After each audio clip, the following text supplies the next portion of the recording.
हे रायजोफोर मा खबर बोरै दङ दिनै सानदे आं सानबाय दसे बागानाव फैदों ओमफ्राय बे बागानाव दासान्दि ओरैबायदि जिबौ ओंखारगासिनो दङ आङो फेसबुकावबो होदोंमोन ओमफ्राय आं सर्ट्सबो होदोंमोन इउटुबावहाय दाख्लैसो फिथिगमा जरा नांफैखांबाय ओमफ्राय दाख्लै हरावहाय एन्जर जाग्रा बायदि एसे बेलेग टाइपनि जिबौ हराव रुम सिङावनो मारै हाबफैखो हरनि 12ता जाहां जाबायमोन गाफ्लांबायना सौबाय सौनानै ट्रिटमेन्ट लानांबाय ओमफ्राय आरो मैयासो आरोबाव न' खाथियाव आरोबाव मासे जिबौ फैबावबाय फिथिगम कब्रा बोथोरा दायो सावन मास नामाथाय बिदिबा ओंखारोनो आरो दा आं दङ जोंनि बारियाव दङ ओमफ्राय नै बे बारियाव ओरैबादि नेवलाय दङ जिबौ दङ मोख्रा दङ ओमफ्राय माब्लाबा मैबो फैयो मैखौथ' रावबो बुथारखाया नालाय जों गामियाव बैयाव साहा बागान दं बिथिं थालाबायो ओमफ्राय बैथिं थाहैयो खिन्थु रावबो जेबो खालामाखै दा बहा दं नुथाराखै आरो सिगां जों नुबाय मोनायाव गांसो जानाय दा माइयानो बेबायदि सोमखोर जाहांबाय जुखाम गायग्रा हायावहाय ओमफ्राय दा खोथाया जाहैबाय आङो ससे कन्टेन्ट लाबोनाया बेनोखि माने BTC फरेस्ट डिपार्टमेन्टनि माबाया फिजिकेल टेस्टआ जोबजोब्बाय 25 जुलाइआव जोब्बाय दिनैहाय खै तारिख जाखो दिनैहाय 27 जाबायगोन ओमफ्राय साबेसे केन्डिडेट्स पास खालामखो साबेसे फिजिकेल क्लियार खालामखो बा सिगां एप्लाइ खालामदोंमोन आं खोन्थागासिनो दङ नोंथांमोननो ओमफ्राय चेयारमेना बुंदोंना प्रेस मिटआवहाय जेनोखि CSBआव चेयारमेन थायो नालाय बिथाङा बुंनाय बादिब्ला फिजिकेल टेस्टनि रिजाल्टखौ सप्तासेनि गेजेरावनो होगोन होनना बुंदों डेट मिन्स मा फिजिकेल टेस्टआ 25 जुलाइआव जोब्बाय नालाय दा सप्तासे उनावहाय रिजाल्टखौ होगोन होनना बुंदों आरो अब्ला जों हमनो हायो कि माने 7 तारिख आगष्टनि सिगां मोननो हागौ आरो बिनि उनाव आरो सप्तासे उनावहाय एग्जाम डेटखौ मिन्थिगोन होनना बुंदों माने एग्जाम डेटखौ बिसोर थाब लागोन होनना बुंदों आरो एग्जाम जोबनाय लोगो लोगो सप्तासेनि गेजेरावनो आरोबाव रिजाल्टफोरखौ होलाबायनो हागौ बा हयथ' 10-15 दिन बिनि उनाव रिजाल्ट होखांनायनि उनाव सप्तासेसोनि उनाव बा 10 दिनसो उनाव भाइभा टेस्टखौ लानो हागौ होनना बुंदों आरो दा पस्टआवथ' ओरैबायदि खम नोंथांमोनहा मिथिखाबायना जायफ्रा फिजिकेल टेस्ट होदों दा बेनि गेजेराव आंबो हैदोंमोन फिजिकेल टेस्टआव ग्रेड 1आवहाय FR 1आवहाय दा क्वालिफाइड जाना फैनाया दा एग्जामावहाय एसे मोजां नाजानांसिगोन एग्जामाथ' एसे गोरा जागोन मानो होनबा पस्टआ बिराद खम नालाय मार्क्सखौ बुरजा लानांगोन होमबासो चान्स दं आरो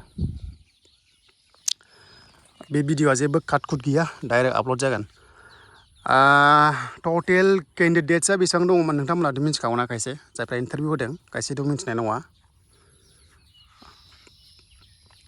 टटेला जाहैबाय 52,260 प्लासमोन आरोना आं एक्जेक्टलि गोसोआव गैला जास्ट मोनसे आं राउन्ड फिगारखौ होनबाय 52,000निफ्राय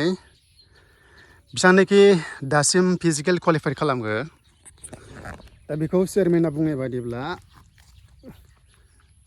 6 तारिखनिफ्राय 11सिम ग्रेड 1नि फिजिकेल टेस्ट जादोंमोन ओमफ्राय 13 तारिखनिफ्राय 24सिम माबा जादोंमोन गार्डआ जादोंमोन आरो फिजिकेल टेस्टआ बे मोननैजों मिलायनानै फिजिकेल टेस्ट पास खालामनाया जाहैबाय माने क्वालिफाइड खालामनाया एप्रक्स 23,000नि खाथियाव दं होनना बुङो आरो होमबा गार्डआवहाय सानदो गार्डआव हमना ला 13,000सो पास जादोंगोन ओमफ्राय ग्रेड 1आवहाय 10,000सो पास जादोंगोन आरो बा हयथ' गार्डआवहाय 15,000सो पास जादों ओमफ्राय ओरैहाय ग्रेड 1आव एसे खम जादों आरो एप्लाइआ खम खालामखादों नालाय ग्रेड 4आवहाय ग्रेड 1आवहाय फाइटआवथ' गोगोम जाखागोन पस्टआ खम दा बेखायनो मोनसेल' अपसन दङ एग्जामाव जेसांनो हायो नोंथांमोना 90+ लानो नाजानांगोन आरो 90+ लाबासो बे एग्जामाव क्वालिफाइड खालामनाय चान्सआ दङ बुंदोंखि माने मोनसे पस्टआव 3 केन्डिडेट्सखौहाय भाइभा टेस्ट होनो लेंहरगोन आरो CSBआ होमबाथाय काटअफखौ लादो 90+ लाखा आरो दा जुदि 90+ गैयाबा हले आं सानो काटअफ मोननाय नङा भाइभा टेस्टनि थाखाय आरो भाइभा टेस्टआव 20 नाम्बार दङ एग्जामाव 100 दङ थ' बेखायनो थांनाय बारावबो बेबायदि काटअफ गोजौ थांखादों मानो होनबा दाना गथ'फ्रा बिराद फरायोथ' जोंथ' आरो बैसो जाबाय बारा फरायनो हाला जोंहा खस्थ' जायो एसे गथ'आ बिराद फरायो ओंखायनो काटअफआ गोजौ थांखायो आरो गासैबो दाना ससियेल मिडिया एक्टिभ थाबाय नालाय दा बेखायनो सिलेबास फल' खालाम जायफ्रानोखि फिजिकेल टेस्ट पास होलांदों सिलेबास फल' खालामनानै मोजां फरायबानो जाबाय होमबाना आं सानो नोंथांमोनाबो क्वालिफाइड खालामनो हागोन आरो आंबो एसे नायगासिनो दङ जोंना एक्सपिरियेन्सा आलादा जायो माने सोरबा जब मावखानाय बा हयथ' होबाय थाग्राफोरा एसे आइडिया बारा थायो आरो जायफ्रा गोदान स्टुडेन्टसफोर दङ सिलेबासखौ फल' खालाम कमन जिकेखौ नाय होमबाथाय नोङो एग्जामावहाय कमन गोग्लैगोन आरो अके दा बेनो आरो आं दिनैनि ससे भिडिअ लाबोनाया खिन्थु मोनसे मोजां खबर दङ एग्जामा जों सानो माने फिजिकेल टेस्टआ क'क्राझाराव जादों नालाय एग्जामाबो खालि क'क्राझारावल' जागोन नामा जों सानदोंमोन आरो दा बेखौ CSD चेयारमेना ससियेल मिडियाआव बा प्रेस मिटआव निउसआव बुंबाय कि माने डिस्ट्रिक्ट वाइसआवहाय रिटेन एग्जामा जागोन आरो माने गाव गावनि हम डिस्ट्रिक्टआवनो एग्जामा जागोन आरो मोनसे डिस्ट्रिक्टआव एग्जाम सेन्टारा 6टा 7टा बा हयथ' गंबा थानो हागौ नाथाय लकेलावनो डिस्ट्रिक्टआवनो एग्जाम जागोन आरो दा बेखिनियानो दा नायनोसै आंबो ग्रेड 1आवहाय नाजानोसै थांनाय बोसोर सरकारावथ' आङो फरेस्ट गार्डआव रिटेनआ क्लियार खालामखादोंमोनबो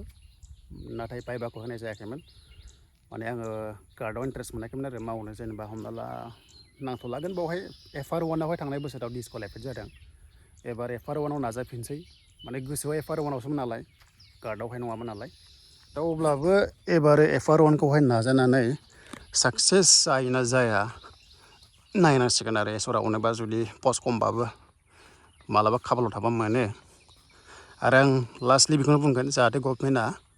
इयुथ्सखौ एसे नायो आरो एसेबांनाखि साख्रि ओंखारा मानो जाहाथे ट्रान्सपारेन्टआव होयो बा जेनुइन होयो मानोना गोबां एक्सेलेन्ट लाग्राफोर दङ बिसोरबायदि मोनथारनांगौ दा बेखिनियासै आरो दिनैनि ससे भिडिअआ दा बेनो रायजोफोर भिडिअखौ मोजां मोनोबा लाइक खालामदो कमेन्ट्सबो खालामनो दाबाव आरो जायफ्रा गोदान चेनेलाव साबस्क्राइब खालामदो सम बेबायदि टाइपनि नोंथांमोना भिडिअ मोनबाय थानो हागोन दा बेनो थांगासिनो आं न'आवहाय ओरै बिराद दासान्दि जिबौ ओंखारसावदों बारा खेला गेलेजाया हाग्रायावहाय बारा हाबलाबायनाङा नोंथांमोना दा बेनो रायजोफोर